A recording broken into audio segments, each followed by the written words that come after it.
Hello guys, welcome to Bhojan Mandir. నేను మీ chef Shyam. ప్రతిరోజు మీరు చేసుకున్న వంటల్లో అప్పుడప్పుడు నా రెసిపీస్ కూడా కొంచెం యాడ్ చేసుకుంటా ఉన్నాండి. So guys, thank you so much ఈ లవ్ అండ్ సపోర్ట్కి. అండ్ ఇప్పటి వరకు మన భోజన మందిర్ ఛానల్ని సబ్స్క్రైబ్ చేసుకోకుండా ఎవరైనా చూస్తున్నట్టయితే ప్లీజ్ సబ్స్క్రైబ్ చేసుకొని ఆ బెల్ ఐకాన్ క్లిక్ చేయండి. ఇంకా ప్రతి కొత్త అప్డేట్ కూడా మీకు మీ మొబైల్లోకి అయితే వచ్చేస్తూ ఉంటుంది. ఇంకా ఆలస్యం లేకుండా ఈరోజు అయితే ఒక మంచి రెసిపీ గురించి మీకు చెప్పేస్తున్నాను.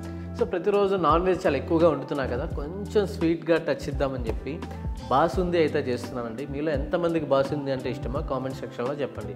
ఇంకా ఆలస్యం లేకుండా రెసిపీలోకి వెళ్ళిపోద్దాం. నాకైతే చాలా ఇష్టం బాసుంది.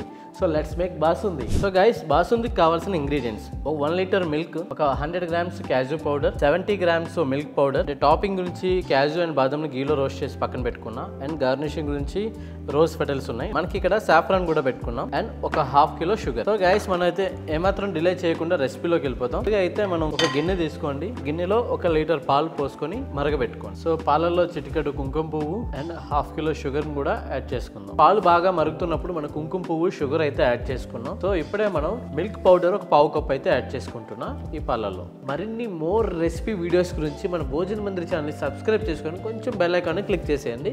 అప్డేట్స్ అన్ని మీ మొబైల్లోకి వచ్చేస్తాయి. సో గైస్, మిల్క్ పౌడర్ తో పాటు ఒక 1/2 కప్పు క్యాజు పౌడర్ కూడా యాడ్ చేసుకోండి. దగ్గరగా క్యాజు మొత్తం ఉడికి పాలు మొత్తం దగ్గరగా ఇంకుకున్నంత వరకు అరగంట వరకు ఇలా కలుపుకుంటా ఉండండి. సో గైస్, చూస్తున్నారు కదా బాసుంది టెక్స్చర్ అయితే ఎట్లా చేంజ్ అయితే వచ్చిందో. ఇంకొక 10 minutes లో మంచి తిగ్గా తయారవుతుంది. సో గైస్, పర్ఫెక్ట్ టెక్స్చర్ తోటి బాసుంది అయితే రెడీ అయిపోయింది. బాసుంది మనకి హాట్ గా సర్వ్ చేయరు అండ్ కోల్డ్ గా సర్వ్ చేస్తారు. సో ఇప్పుడు నేను స్టవ్ ఆఫ్ చేసేసి ఒక 1 hour పక్కన పెట్టేసి ఫ్రీజర్ లో పెడతా.